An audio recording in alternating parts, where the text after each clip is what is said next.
What's happening, people? It's your boy Theo. This is a real talk. And Arsenal are FA Cup champions. Oh my God. I had to watch some of the game when I was at work, and just when I finished, I caught the last few minutes of it. And yeah, you're probably thinking, Theo, why are you working when there's a game on? Trust me, if I didn't know that, we was going to make it to the FA Cup final, I wouldn't have booked it. Believe you me. But do you know what it feels like? It feels like, first of all, it feels redemption.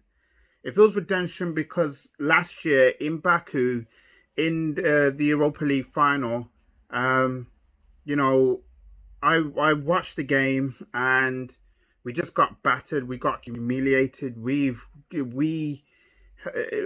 was probably one of the worst performances that I've ever seen as an Arsenal fan, and I've been a fan on going on about 20 years now. Um, yeah, and yeah, it's like it's just mad. It's just mad. You know, first of all, I have to say, Mikel Arteta.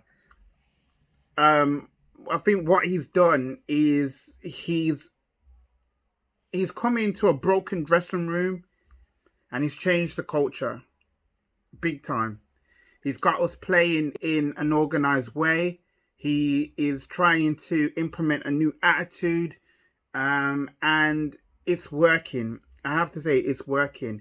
So this is the point now where, um, this is the point now where Stan Kroenke has to back this man. He has to back this man. There's no question about it. He has to back him because he's got us into Europe. Yes, it's the Europa League, but he's got us playing in Europe. That's going to attract players, and if we're going to attract the right players, it's got to be backed. No question, right? Second thing I want to talk to you about is Emi Martinez.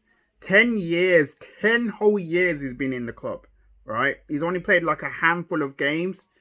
And since he came in for the injured Bernd Leno, he's been nothing but fantastic. His attitude, his work rate, his determination, and he was supposed to come in and do a job. But you kind of think to yourself, right, what if he actually wants to become number one? There's no way he can actually go back on the bench now. No way.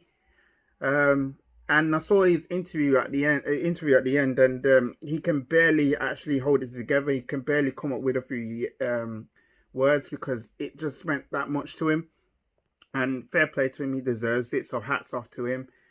I have to say shout out to Obama who? Obama what? Obama blood clot yang. Yes, Pierre-Emerick Aubameyang, our number 14, lifting up trophy number 14 in FA Cup history. Yeah, and it's just the best feeling in the world. Yes, he didn't do it justice, but you know what? We don't care. We don't care. What matters is that cup is heading back to the Emirates. And we once again solidify ourselves as the dominant force in FA Cup. This is the oldest competition in the world, right? And we won it more times than anybody. So it's just mad. It is just a mad record. It's been an up and down season, to be honest. But you know what? I'm an Arsenal fan.